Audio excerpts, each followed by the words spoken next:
Programme میں آگے چل کے پھر وقت ذرا کچھ سیاسی صورتحال کی بات کر لیتے ہیں کہ ملک میں اس وقت سیاسی طور پر ہو کیا رہا ہے. حکومت اتحاد میں شامل اہم جماعت جو کہ ایم کیو ایم ہے، ظاہر ہے کہ جو کہ حکومت سازی کا جب عمل ہوتا ہے ویسے اس کے نشستیں بھلے کم ہوں، لیکن جب بات ہوتی ہے کہ ایک جماعت ایسی جو کہ سادہ اکثریت نہ لے سکے، بھلے وہ تحریک انصاف ہو، پی ایم ایل این ہو یا پیپلز پارٹی ہو، جو بڑی جماعتیں، تو ایسے میں ان کو لاحقوں کی یا سابقوں کی ضرورت پڑتی ہے، یعنی کہ ان کو اپنے ساتھ پارٹیز جو کہ جن کے نمبرز کم ہوتے ہیں ان کو ایڈ کرنے کی ضرورت پڑتی ہے، اور ایسے میں ان کی اہمیت بھی بہت زیادہ بڑھ جاتی ہے اور وہ پھر اپنے مطالبات بھی منواتی ہیں. ایم کیو ایم کو یہ شکوہ اکثر رہا ہے کہ ان کی بات سنی نہیں جاتی، یعنی کہ ان کو اتحاد میں شامل کر لیا جاتا ہے لیکن پھر اس کے بعد جو ان کے مطالبات ہوتے ہیں وہ ان پورے نہیں کیے جاتے. جسٹ امیجن کہ یہ ایم کیو ایم اس سے پہلے تحریک انصاف کی حکومت کا بھی حصہ تھی، ان سے بھی شکوہ کناں تھی. پھر اس کے بعد دوبارہ جو ہے وہ کئی گارنٹیز کے بعد یہ معاہدہ جو ہوا، اب اس کے اندر مولانا فضل الرحمان اور شہباز شریف صاحب سے بھی شکوہ بڑا اہم کردار تھا ان کا. اور ظاہر ہے کہ کیونکہ یہاں پر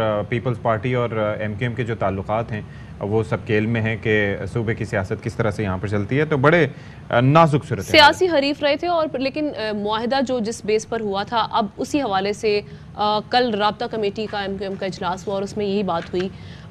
اس میں ہم نے دیکھا کہ ڈاکٹر خالد مقبول صدیقی صاحب نے یہ بات کی کہ پیپلز پارٹی نے سندھ کے جو بلدیاتی ایکٹ ہے اس کو سپریم کورٹ کے فیصلے کے مطابق آرٹیکل کے مطابق تیار کرنے کا وعدہ کیا تھا، لیکن سپریم کورٹ کے فیصلے کے برخلاف سندھ میں حلقہ بندیاں الیکشن کمیشن کے بجائے صوبائی حکومت یعنی پاکستان پیپلز پارٹی نے ہی کی ہیں.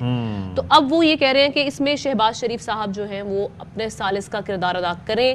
ایک بار پھر ان کو کردار ادا کرنے کی آفر بھی کی ہے، بلکہ ان سے مطالبہ کیا ہے کہ آئیں اور آ کر اس میں کردار ادا کریں. اگر ایسا نہ ہوا تو وہ کافی ناخوش ہیں اور وہ کہہ رہے ہیں کہ ہم اپنے فیصلے کو ریویو کریں گے. جی اچھا، اور ایک اور چیز بھی ہے نا کہ آپ یہ دیکھیں کہ یہ وہ جماعتیں ہیں جنہوں نے سیاسی طور پر اپنی ساکھ کو ڈیمیج کر لیا ہے. تو اسی پر ذرا بات کر لیتے ہیں. تجزیہ کار عامر ضیاء صاحب ہمارے ساتھ موجود ہیں. عامر ضیاء صاحب بہت شکریہ جی، آپ نے ہمارے لیے وقت نکالا، آپ ہمارے پروگرام کا حصہ بن رہے ہیں. یہ ہم جو دیکھ رہے ہیں کہ ایم کیو ایم پاکستان کے ایک بار پھر سے تحفظات سامنے آئے ہیں، اور ایک ایسی سیاسی جماعت جو کہ تحریک انصاف کے ساتھ بھی حکومت کا حصہ تھی، بلکہ جو بھی جماعت حکومت میں آتی ہے کسی نہ کسی بنیاد پر اصولوں کی بنا پر وہ اس کا ساتھ دینے پر مجبور ہو جاتی ہے، لیکن پھر ان کے خدشات اپنی جگہ موجود رہتے ہیں. اب چیزیں جو ڈیمیجنگ ہیں، آپ کو بتایا کہ پنجاب کے ضمنی انتخاب کے بعد ایک پکچر کلیئر ہو گئی ہے کہ عمران خان صاحب کے ساتھ عوام کی تائید حاصل ہے، اور یہ جو انہوں نے ساتھ دیا ہے پی ڈی ایم کی گورنمنٹ کا، یہ ان کے لیے بھی ڈیمیجنگ ہو سکتا ہے. تو اب کافی ریگریٹس وغیرہ بھی ہو رہے ہوں گے ان کو.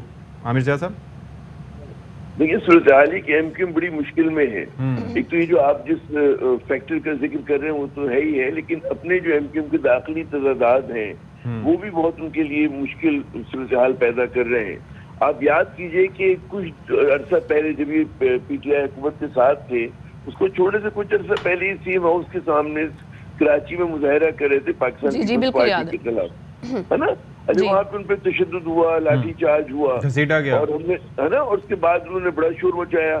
یہ اتنے برس تک یہی شکایت کرتے رہے کہ جی بھئی اپنے کارکنان کے قتل کے الزامات لگاتے رہے پاکستان پیپلز پارٹی جناب. اور نہیں، جو اربن سندھ ہے یعنی کراچی، حیدرآباد ہوا، اور حتیٰ کہ دیہی سندھ کے بھی تمام تر مشکلات کے ذمہ دار یہ پاکستان پیپلز پارٹی کو قرار دیتے رہے.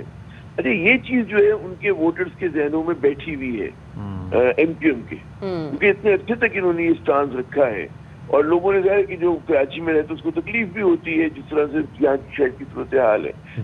جو انہوں نے ایک دم قلع بازی کھائی، اس کے بعد اپنے ووٹرز کو بھی مطمئن کرنا کہ جی کل تک جس کو آپ مورد الزام ٹھہرایا کرتے تھے اس پہ ایک دم آپ نے کہا کہ جی ہم ان کے ساتھ مل جاتے ہیں. یعنی پہلے آپ عوام کا اپنے ووٹرز کا مائنڈ سیٹ بناتے ہیں عامر ضیاء صاحب، اس کے بعد اوور نائٹ چینج آتا ہے تو ان کے لیے بھی ایکسیپٹ کرنا بڑا مشکل ہو جاتا ہے.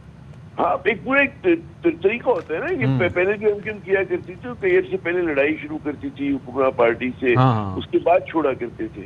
اچھا، تو اب جو انہوں نے کیا تو میں سمجھتا ہوں وہ بھی ان کے لیے دھچکا ہے، کیونکہ لوگ کہیں گے کہ جی آپ اب پیپلز پارٹی کے ساتھ بیٹھے ہیں، پیپلز پارٹی اور ایم کیو ایم کا اتحاد ہے، اور صورتحال شہر کی صوبے کی وہی ہے جو ماضی میں ہوا کرتی تھی. تو وہ ان کا اس میں لینا دینا نہیں ہے ایم کیو ایم کا فی الحال، لیکن ظاہر ہے کہ تنقید کی زد میں ہے. تو یہ بھی آپ فیکٹر دیکھیں. پھر دوسرا ایک اور فیکٹر ہے کہ ایم کیو ایم جو ہے آج تقسیم ہوئی ہوئی ہے. مطلب ہے آج آپ دیکھیں کہ فاروق ستار ان کے سامنے 245 کا وہ الیکشن لڑ رہے ہیں، ٹھیک ہے نا. اس کو